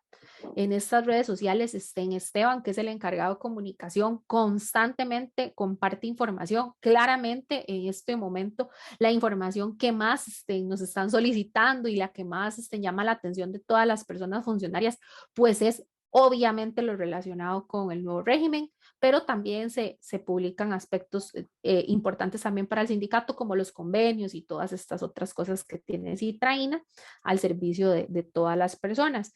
Y pues esto no se trata de afiliados y no afiliados, ¿verdad? Este tema de informarse, yo creo que independientemente de que usted sea afiliado a Citraína, Soproína, a la NEP, a Semina, a la organización que usted quiera estar afiliado, es un aspecto importante la información. Citraína está abriendo estos canales para que ustedes informen. Siguen abiertas las redes sociales y Esteban sigue teniendo un correo a disposición de ustedes para el envío de las preguntas que tengan sobre este tema. Eventualmente, si vemos que se hacen muchas preguntas, podríamos organizar otra vez otro programa para contestar esas preguntas, ¿verdad? Pero creo que hoy se han abarcado la mayor cantidad de ellas, ¿verdad? Yo he tratado de en la presentación incluir todas las preguntas que me hacían y reiteramos, tal vez si hay unas preguntas que no se han contestado, son más que todo las relacionadas con el manual, ¿verdad, Esteban? Y el escalafón salarial, que esas sí van a ser asumidas por un especialista en la materia. Esta sería mi participación. Yo les agradezco a todos los que nos escuchan. No es un programa en vivo, decidimos hacer un programa pregrabado para poder pues tomarnos pues más tiempo, ¿verdad? Y más atención al detalle y al tema que nos interesa. Pero los canales para las preguntas siguen abiertos. Yo voy a abrir el día de mañana durante todo el día, porque sé que probablemente después de que vean el programa les van a quedar dudas. Yo voy a abrir durante el día de mañana, durante todo el día, una sesión de Teams para que quien desee ingresar y hacerme preguntas de forma directa pueda hacerlo sobre este tema. Esta sesión de Teams va a estar habilitada de 8 de la mañana a 2 de la tarde. Yo le voy a pasar el link a Esteban para que Esteban lo publique eventualmente. Las chiquillas de la parte administrativa en la oficina nos ayuden a enviarlo por correo mañana en la mañana. Y también tal vez que Esteban nos ayude a compartirlo en los grupos de WhatsApp de funcionarios que él maneja y sería para este tema puntual, porque muchos también les gusta utilizar la herramienta Teams y como el sindicato no tiene habilitado el Teams dentro del Teams institucional, a veces se les complica ubicarnos, ¿verdad? Entonces, yo sé que a muchos que están en teletrabajo les gusta, entonces con este link van a poder ingresar, yo les voy a ir dando acceso a uno por uno, ¿verdad? Para que puedan hacer sus preguntas individualmente y eventualmente pues, poder de esa forma abarcar un poquito más las dudas que tengan. Y muchas gracias. Gracias a usted, Melissa, por una presentación tan clara, por abrir este espacio. Ya sabemos que para el día de mañana van a tener a disposición a Melissa para consultas personalizadas sobre esta temática del Reglamento Autónomo de Servicios en la dirección de Teams que les vamos a proporcionar por los respectivos medios oficiales del sindicato. También tienen el correo citrainainforma@gmail.com, donde pueden seguir enviando sus consultas y se las hacemos llegar a Melissa. No sé si don Ricardo quiere darnos unas breves palabras de cierre para el programa. Bueno, compañeros, muchas gracias por estar presentes en esta información y agradecerle a la compañera Melissa este trabajo que ha preparado para todos los funcionarios. Como dijo la compañera, esto no es una situación solamente para los afiliados de Citraína, es una información para todas las personas funcionarias, para todas las personas funcionarias. Asimismo, reitero también que desde la Junta Directiva ya hemos contactado a algunos especialistas en manuales de puesto, lo que decía la licenciada ahora, nosotros no somos especialistas en manuales ni en clasificación, los estamos contactando para realizar un estudio sobre el manual de puestos y también con algunas dudas que salen de parte de la Junta Directiva se hizo una consulta a la Unidad de Recursos Humanos, la cual esperaría que en estos próximos días se nos haga llegar las respuestas, porque digamos, nosotros también somos seres humanos y también tenemos algunas inquietudes de desconocimiento y qué más que recurrir a las personas, a los profesionales para evadir estas consultas. De verdad, les quiero agradecer. Ojalá puedan retransmitir esta programación del día de hoy porque creo que es muy importante, fue muy amplia la información que la licenciada brindó y creo que es de sumo, pero de sumo interés para todas las personas escucharlo y tener conocimientos, así como lo dijo la licenciada. Si tienen algún tipo de consulta, hagamos el recurso, el Teams, que les vamos a ofrecer el día de mañana con la experiencia y conocimiento de la licenciada Melissa. Y entonces, de parte nuestra, agradecerles, en verdad, esta participación del día de hoy. Muchas gracias. Bueno, de mi parte no queda más que agradecer profundamente a la compañera abogada de Citraína, Melissa Segura Navarro, y a don Ricardo Jara Núñez, secretario general de Citraína. Nos vemos en el próximo programa de Citraína Informa.